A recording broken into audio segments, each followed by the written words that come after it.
The day Earth made first contact with an alien species was supposed to be a momentous occasion for humanity. Instead, it marked the beginning of a conflict that would test the very limits of human resilience and ingenuity. It was a crisp autumn morning when the Zephyrian ships appeared in Earth's orbit. Their sleek, silvery vessels resembled elongated teardrops gliding effortlessly through space. The world watched in awe as the United Nations hastily assembled a welcome committee in New York City. Dr. Amelia Chen, Earth's leading xenolinguist, stood at the forefront of the gathering, her heart racing with excitement and trepidation. Beside her, General Marcus Blackwood maintained a stoic expression, his years of military experience evident in his rigid posture. As the Zephyrian shuttle descended from the mothership, landing gracefully in Central Park, the air crackled with tension and anticipation. The hatch opened, revealing beings that defied human imagination. The Zephyrians were tall, slender creatures with iridescent skin that shimmered like oil on water. Their large, multifaceted eyes took in the scene before them, and their forearms moved with fluid grace as they emerged from their craft. Dr. Chen stepped forward, a universal translator device in hand.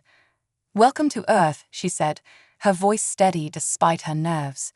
"We come in peace and friendship." The lead Zephyrian, adorned with intricate markings that seemed to pulsate with an inner light, regarded her curiously. It raised one of its upper arms, revealing a device not dissimilar to Dr. Chen's own. "Greetings, humans," the alien's voice resonated through the translator. "We are the Zephyrians, and we have traveled far to meet you." As the two species began their tentative exchange, neither could have predicted the misunderstanding that would soon spiral into catastrophe.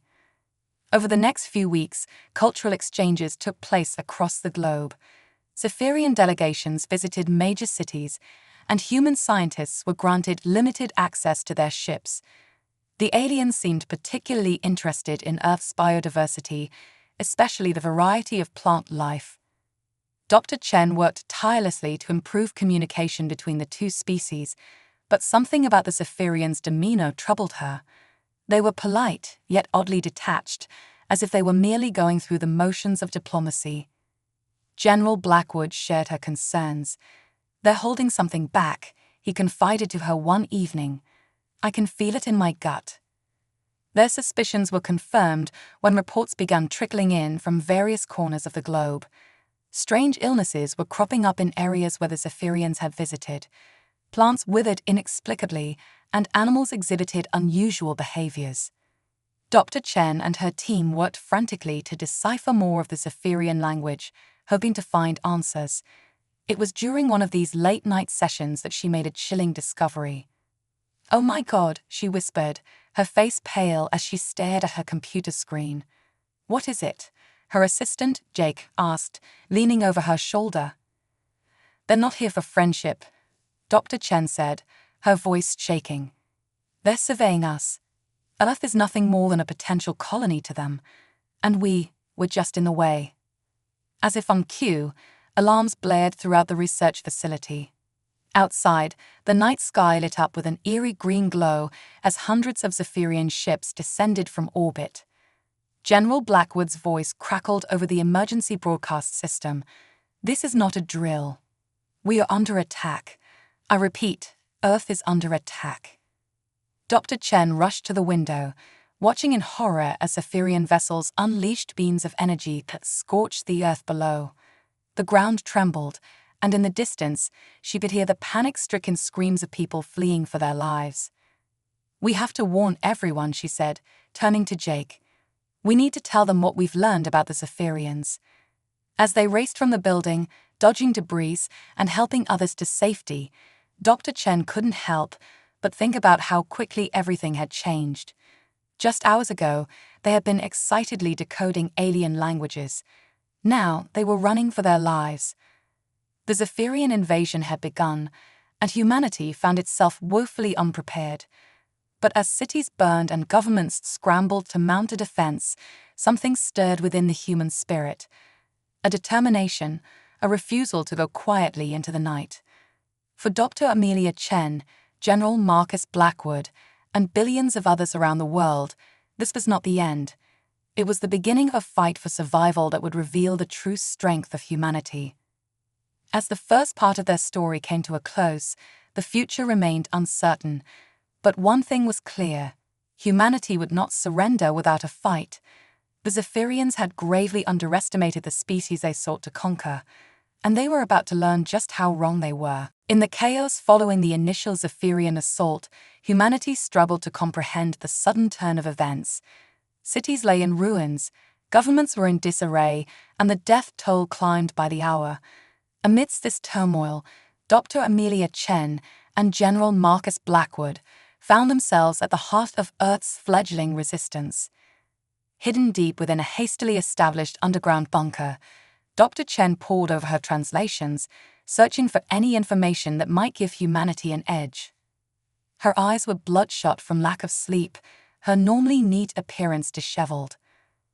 "There has to be something we're missing," she muttered, scrolling through pages of Zephyrian text. General Blackwood entered the room, his uniform creased and stained with soot. "Any progress, Doctor?" Chen shook her head, frustration evident in her voice. "I keep coming back to this one phrase. It doesn't make sense in the context of invasion." "What's the phrase?" Blackwood asked, leaning over her shoulder. "Life preservation protocol," Chen replied. "It's mentioned repeatedly in their communications." Before they could discuss further, alarms blared throughout the bunker. A young soldier burst into the room, panic etched on his face. "Sir, they've breached the outer defenses." Blackwood's expression hardened. "Evacuate all non-essential personnel. We'll hold them off as long as we can." As chaos erupted around them, Chen's eyes widened in sudden realization. "Wait," she shouted. "I think I figured it out." But her words were drowned out by the sound of explosions. The bunker shook, dust raining down from the ceiling. Blackwood grabbed Chen's arm, pulling her towards the exit. "We need to move now." They raced through winding corridors, the sounds of battle growing closer. Just as they reached the emergency exit, a section of wall exploded inward. Through the smoke and debris emerged a Zephyrian soldier, its iridescent skin glowing ominously in the dim light. Blackwood raised his weapon, but Chen thrust her arm out, stopping him. "Wait," she cried out, this time in the Zephyrian language. The alien paused, its multifaceted eyes focusing on Chen. She took a deep breath and continued speaking in Zephyrian, her words halting but clear. "There has been a grave misunderstanding," she said. "We believed you were here to colonize, to destroy. But that's not true, is it?" The Zephyrian tilted its head, a gesture Chen had come to recognize as confusion. It lowered its weapon slightly. Encouraged, Chen pressed on. "Your life preservation protocol. It's not about preserving your life, but ours. Am I right?" For a moment, silence reigned. Then, to Blackwood's astonishment, the Zephyrian spoke, its words translated by Chen's device. "You understand," it asked, a note of hope in its alien voice. Chen nodded eagerly. "I think so. You're not invaders. You're saviors." The Zephyrian's skin rippled, a sign of emotional response.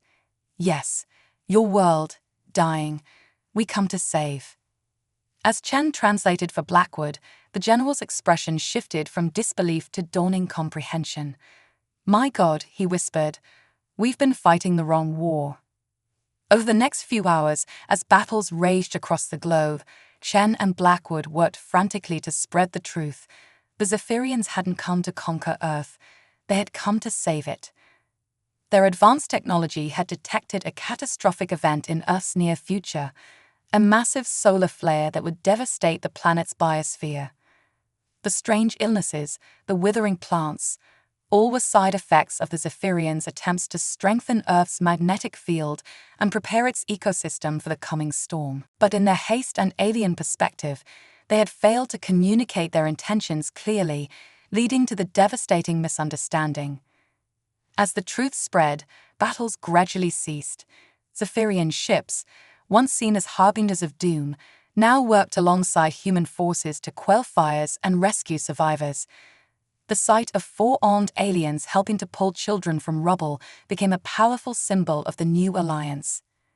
In a historic broadcast, General Blackwood stood side by side with the Zephyrian leader, addressing a shell-shocked world. "People of Earth," Blackwood began, his voice grave, but tinged with hope. "We have endured great tragedy and loss, but we now stand on the brink of a new era. The Zephyrians came not as conquerors, but as guardians. Together, we will rebuild. Together, we will prepare for the challenges ahead."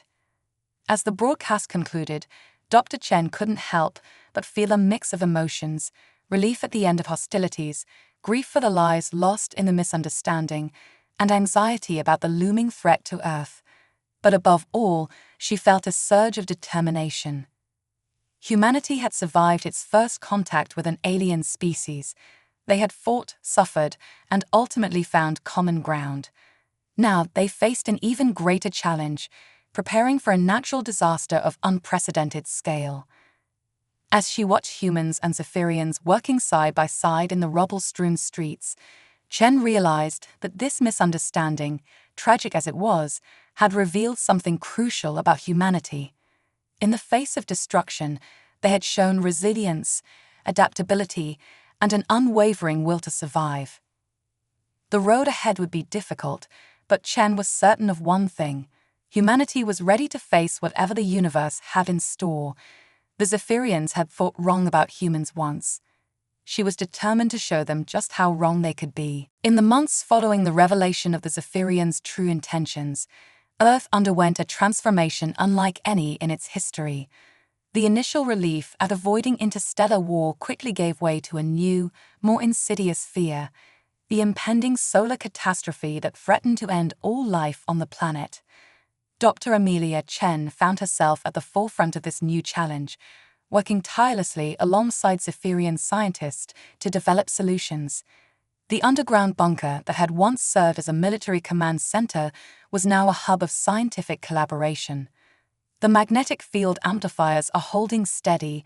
A Zephyrian scientist named Zax reported, its shimmering skin reflecting the glow of holographic displays. But they won't be enough on their own. Chen nodded, her brow furrowed in concentration. "We need to think bigger. The Zephyrian shielding technology, could we adapt it to cover the entire planet?" As they debated possibilities, General Blackwood entered the room, his face grim. "We've got a problem," he announced. "The Arcturians have caught wind of our situation." The room fell silent.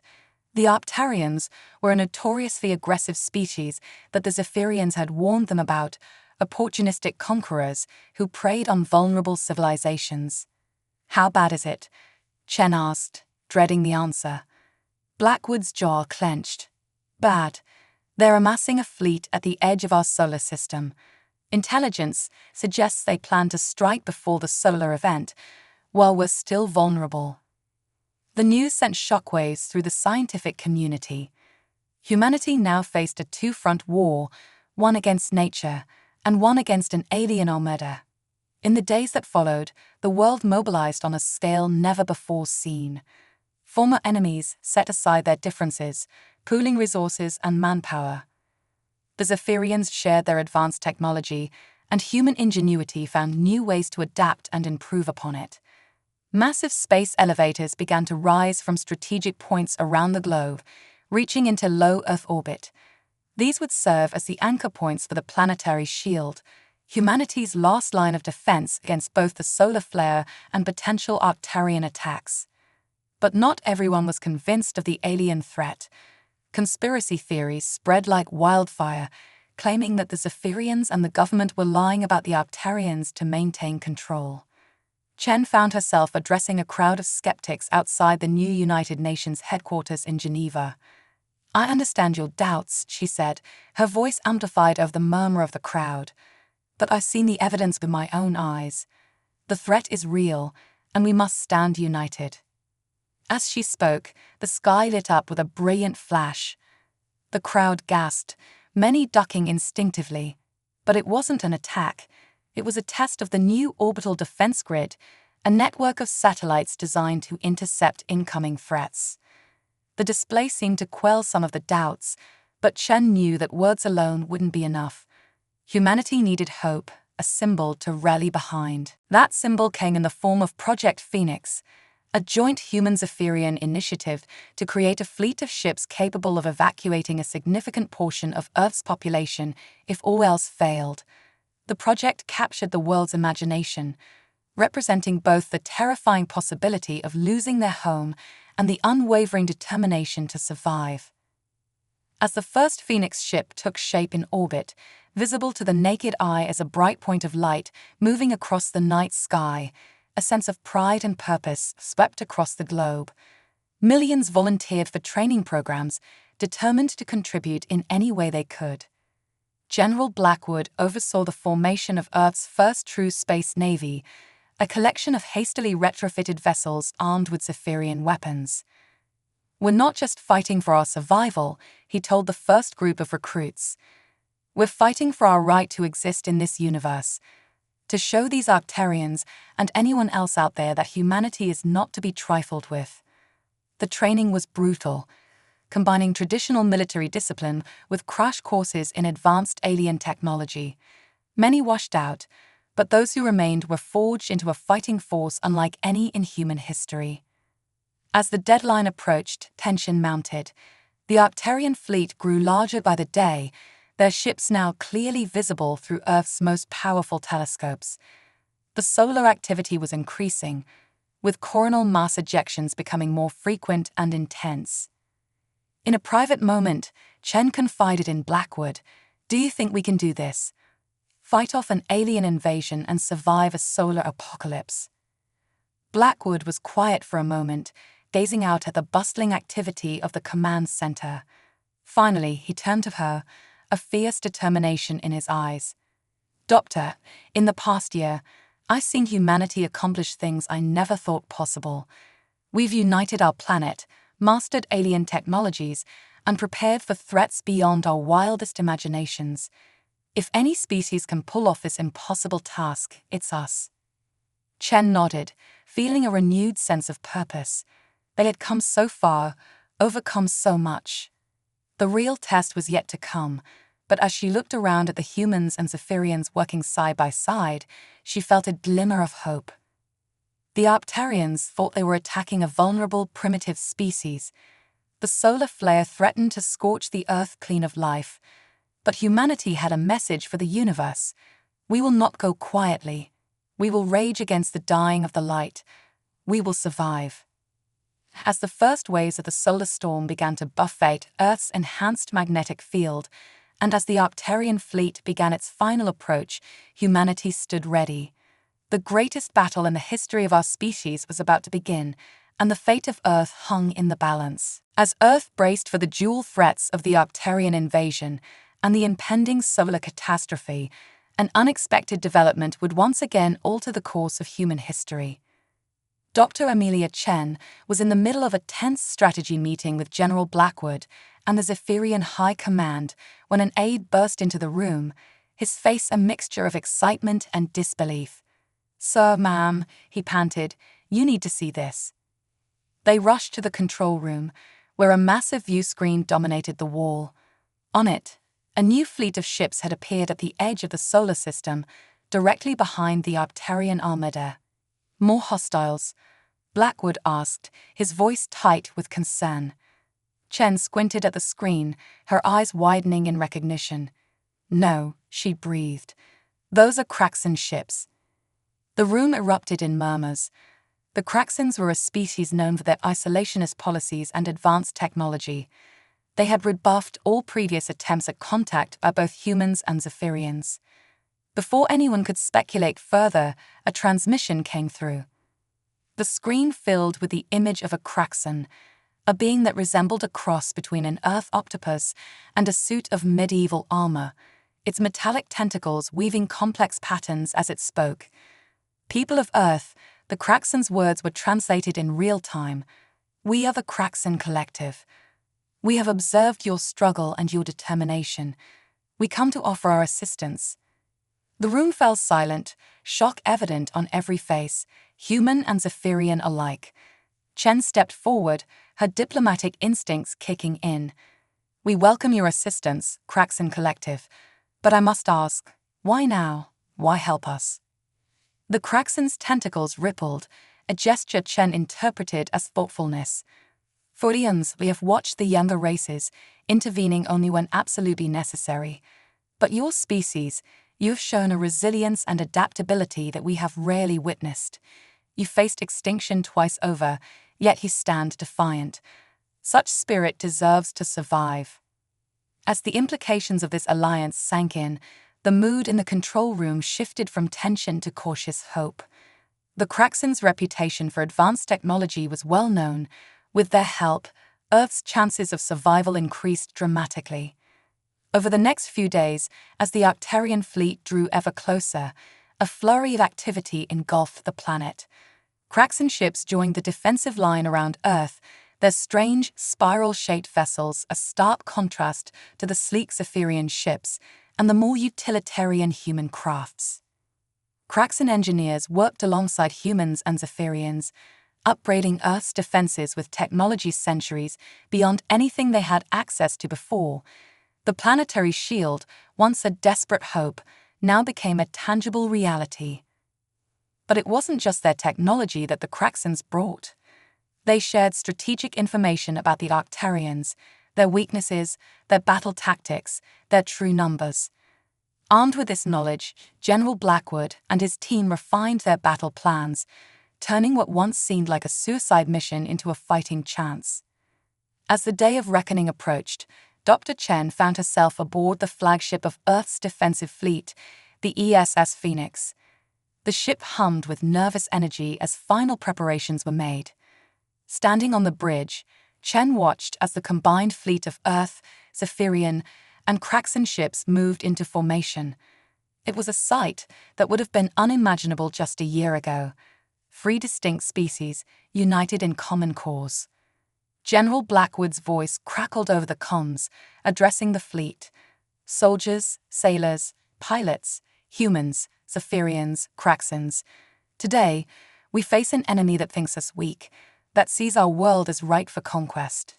Today, we prove them wrong." As if on cue, the first wave of the Arcturian fleet appeared, their ships dark and menacing against the backdrop of space. "All ships, battle stations," Blackwood ordered, his voice steady. "Remember your training. Remember what we're fighting for. For Earth." The cry was taken up across the fleet, "For Earth," echoing in a dozen different languages and forms of communication.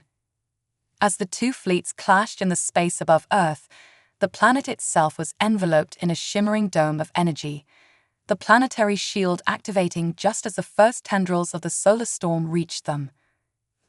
The battle was unlike anything in human history. Energy weapons lanced across the void, missiles streaked between ships, and fighters engaged in dogfights that spanned thousands of kilometers. On the bridge of the Phoenix, Chen worked frantically alongside the ship's crew, coordinating communications between the allied species, relaying tactical information, and monitoring the status of the planetary shield. Hours passed, feeling like both an eternity and an instant. The Allied fleet held their ground, but the Arcturians pressed on relentlessly. Just when it seemed the line might break, a cheer went up across the comms. "The Arcturian flagship is vulnerable," a Kraxin tactician announced. "Their shields are down." In that moment, everything hinged on a single decision. General Blackwood's voice came through, clear and determined. "ESS Phoenix, you have a clear shot. Take it." Chen held her breath as the Phoenix surged forward, its main cannon charging. With a burst of blinding energy, the shot lanced out, striking the Arcturian flagship dead center. For a moment, nothing happened. Then, in a spectacular explosion, the massive ship broke apart. The effect on the Arcturian fleet was immediate. Without their central command, their formation fell into disarray. The Allied fleet pressed their advantage, and within hours, the tide of battle had decisively turned. As the last of the Arcturian ships fled or surrendered, a new challenge arose. The solar storm, temporarily forgotten in the heat of battle, reached its peak. The planetary shield strained under the onslaught, fluctuating dangerously. But it held. As the storm passed and the shield slowly powered down, a stunned silence fell over the fleet. They had done it. Against all odds, humanity had survived both an alien invasion and a solar catastrophe. As reports of their victory spread across Earth, celebrations erupted around the globe. Humans, Zephyrians, and Kraxans embraced, their differences forgotten in the joy of survival and triumph. On the bridge of the Phoenix, Dr. Chen and General Blackwood shared a moment of quiet reflection. "We did it," Chen said, her voice filled with wonder. Blackwood nodded, a rare smile crossing his face. "We did. And now the real work begins." As they looked out at the stars, both knew that this was not an end, but a beginning. Humanity had proven itself on a galactic stage. The universe would never be the same, and neither would they. The victory over the Arcturians and the survival of the solar storm marked a turning point for humanity, but it was far from the end of their struggles. As the dust settled and the immediate threats passed, a new challenge emerged: rebuilding and securing humanity's place in the galactic community. In the months following the battle, Earth became a hub of interstellar activity. The Kraxans, having broken their long-standing isolation, established a permanent embassy. Zephyrian ships ferried supplies and technology to aid in the reconstruction efforts. And from across the galaxy, representatives of various alien species arrived, curious about the planet that had defied the odds. Dr. Amelia Chen found herself at the center of this whirlwind of diplomacy and scientific exchange. As Earth's foremost expert on xenolinguistics and alien cultures, she was tasked with facilitating communication and understanding between humans and their new galactic neighbors.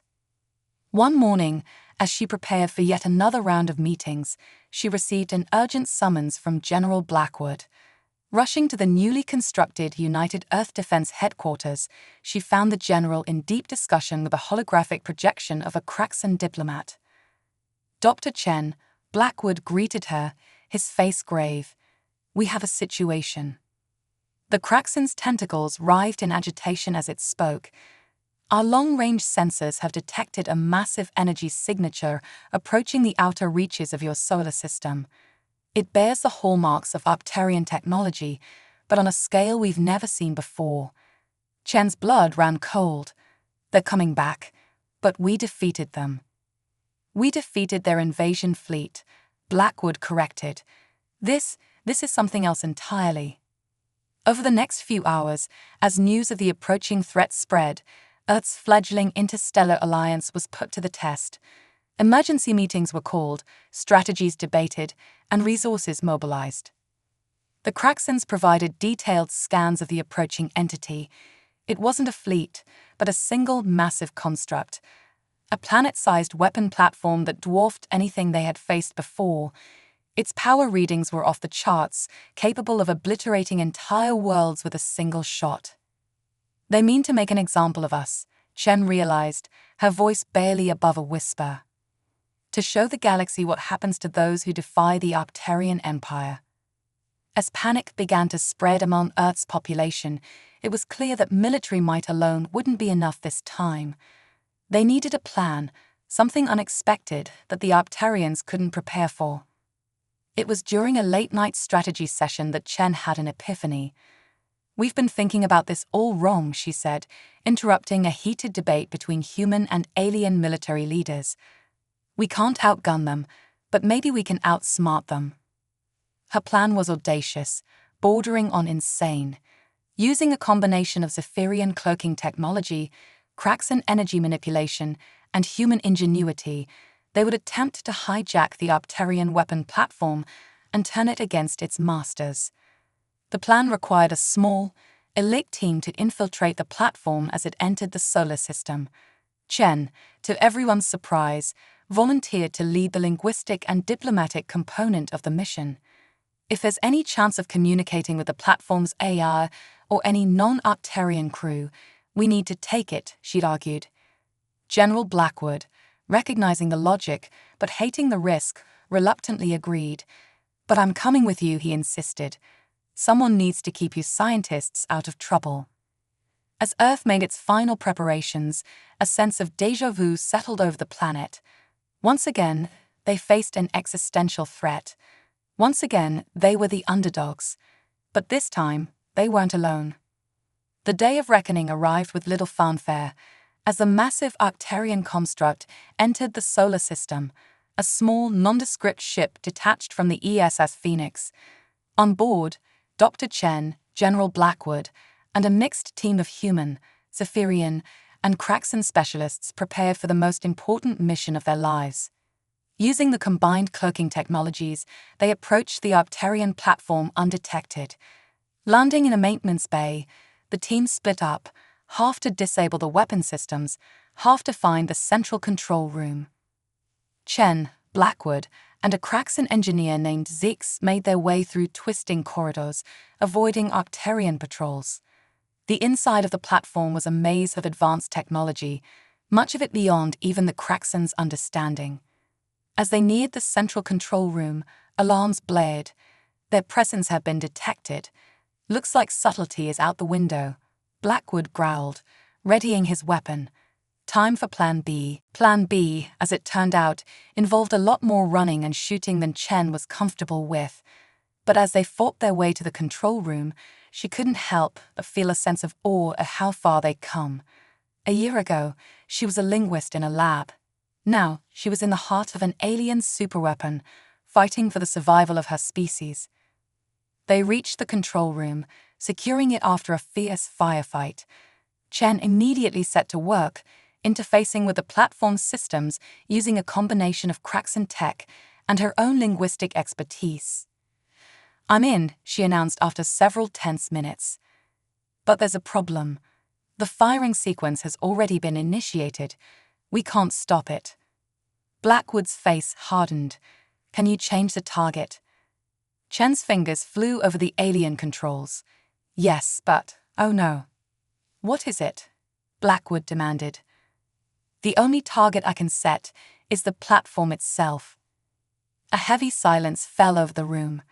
They all understood the implication. To save Earth, they would have to sacrifice themselves. Blackwood was the first to speak. "Do it." As Chen input the commands, redirecting the platform's immense power back upon itself, she felt a strange sense of calm. They had come so far, faced so much. And now, in this final act, they would ensure Earth's survival. The platform shuddered as its weapon powered up. Chen looked at her companions, human, Zephyrian, Kraxan, and saw in their eyes the same determination, the same willingness to sacrifice everything for their homes, their families, their future. As the energy buildup reached its peak, Chen closed her eyes, thinking of Earth, its blue oceans, green forests, and the incredible diversity of life it held. They had fought to preserve all of that, and now they had succeeded. The last thing she heard was Blackwood's voice, strong and proud, "For Earth." Then, in a blinding flash of light, the Arcturian platform exploded, taking with it the last great threat to Earth's existence. Back on Earth, as news of the platform's destruction spread, celebrations erupted once again. But this time, they were tempered with mourning for those who had made the ultimate sacrifice. In the years that followed, humanity would take its place among the stars, forever changed by its trials and triumphs. The alliance forged in the heat of battle would grow into a lasting peace, with Earth at its center. And on a quiet hill overlooking the rebuilt skyline of New York City, a monument would stand. A simple plaque bearing the names of those who had given everything to secure humanity's future. At its center, two names stood out: Dr. Amelia Chen and General Marcus Blackwood. Below the names, a single phrase was inscribed, a testament to the indomitable spirit of humanity and the power of unlikely alliances. For Earth, for all. 20 years had passed since the destruction of the Arcturian superweapon and the sacrifices made to save Earth. The planet, once a relatively isolated world on the fringes of galactic society, had become a bustling hub of interstellar activity and cooperation. On a crisp autumn morning, not unlike the day the Zephyrians first arrived, a young woman named Lyra Chen Blackwood stood at the base of the Unity Memorial. Her eyes traced the familiar names of her parents, Dr. Amelia Chen and General Marcus Blackwood, etched in the shimmering material that seemed to change color with the light, a gift from the Craxans to honor Earth's heroes. Lyra, now 25, had grown up in this new world of interspecies collaboration. As a child, she had played with Zephyrian younglings, learned mathematics from Craxan tutors, and dreamed of exploring the stars her parents had died to protect. Ready for the big day, a voice called out behind her. Lyra turned to see her mentor, Ambassador Zix, approaching. The Craxan's tentacles moved in a pattern she recognized as excitement. "As ready as I'll ever be," Lyra replied with a smile. "Though I'm not sure anyone can truly be prepared for something like this." Today marked the inauguration of the Galactic Cooperative, a new interstellar governing body headquartered on Earth. It was a testament to how far humanity had come, and to the legacy of those who had fought for this future. As they made their way to the newly constructed Galactic Assembly building, Lyra marveled at the diversity around her. Humans walked alongside Zephyrians, Craxans glided past in their anti-gravity pods, and dozens of other species she was still learning to identify went about their daily lives. The cityscape itself was a blend of human architecture and alien influences, creating a skyline unlike any other in the galaxy. Inside the assembly hall, representatives from over 100 worlds were gathered. Lyra took her place on the stage, alongside other key figures in this historic moment. As the youngest member of Earth's diplomatic corps and the daughter of two of humanity's greatest heroes, she had been chosen to give the opening address. As she stepped up to the podium, Lyra felt the weight of history on her shoulders. She looked out at the sea of faces, human and alien alike, and began to speak. Distinguished representatives, honored guests, citizens of Earth and of 100 worlds beyond. We gather here today not just to inaugurate a new governing body, but to celebrate a dream realized. A dream of unity, of cooperation, of a galaxy where differences are not just tolerated, but celebrated. She paused, her gaze sweeping across the room. 20 years ago, Earth stood on the brink of annihilation. We faced threats from beyond our understanding and beyond our ability to combat alone. But we were not alone. In our darkest hour, we found friends among the stars, the Zephyrians, who came to warn us, the Craxans, who broke millennia of isolation to stand with us, and countless others who lent their support, their knowledge, and their hope. Lyra's voice grew stronger, filled with passion. In that crucible of crisis, we forged something remarkable. We proved that our differences need not divide us, that the challenges we face, be they natural disasters, aggressive empires, or the vast unknowns of space, are best faced together. The Galactic Cooperative stands as a testament to that truth. She gestured to the diverse assembly before her. Look around you. See the tapestry of life that the universe has woven, each thread unique, yet part of a greater whole. This is our strength. This is our future. A future my parents and countless others gave their lives to secure. Lyra's voice softened, becoming more personal. I never knew my parents. They died before I was born, sacrificing everything so that all of us could have this chance. But I've come to know them through the world I helped create. A world where a human child can learn Craxan philosophy, where Zephyrian art hangs in our museums, where the boundaries between us and them grow ever fainter. She straightened, her chin lifting. As we move forward into this new era, let us carry with us the lessons of our past. Let us remember that our greatest strength lies not in our technology, not in our weapons, but in our ability to reach out to one another, to understand, to empathize, to cooperate. Lyra's final words rang out clear and strong. The challenges ahead are many. There are still those who would choose conflict over cooperation, fear over understanding. But standing here today, seeing all of you, I know this. Whatever the universe throws at us next, we will face it together. For Earth, for all our worlds, for the future we build side by side. As Lyra concluded her speech, the assembly hall erupted in a cacophony of applause, cheers, and various alien vocalizations of approval. The Galactic Cooperative was officially inaugurated, marking the beginning of a new chapter in the history of not just Earth, but the entire galaxy. Later that evening, as celebrations continued across the planet and beyond, Lyra found a quiet moment to return to the Unity Memorial. She placed her hand on the cool surface, tracing her parents' names. "We did it," she whispered. "Your sacrifice wasn't in vain. We're reaching for the stars, just like you dreamed we would." As she stood there, a gentle breeze rustled through the trees. For a moment, Lyra could almost imagine it was her parents' voices, whispering their pride and love. She smiled, turning her gaze to the star-filled sky above. The future stretched out before her, vast and full of possibilities. There would be challenges, of course, new threats to face, new mysteries to unravel. But whatever came, Earth would not face it alone. They had found their place among the stars, not through conquest or subjugation, but through cooperation and understanding. As Lyra walked away from the memorial, towards the bustling multi-species city, she felt a sense of purpose and hope. The story of humanity's great trial was over, but a new story, one of exploration, discovery, and unity, was just beginning. And Lyra Chen Blackwood, daughter of heroes, citizen of Earth, and now representative to the stars, was ready to help write it.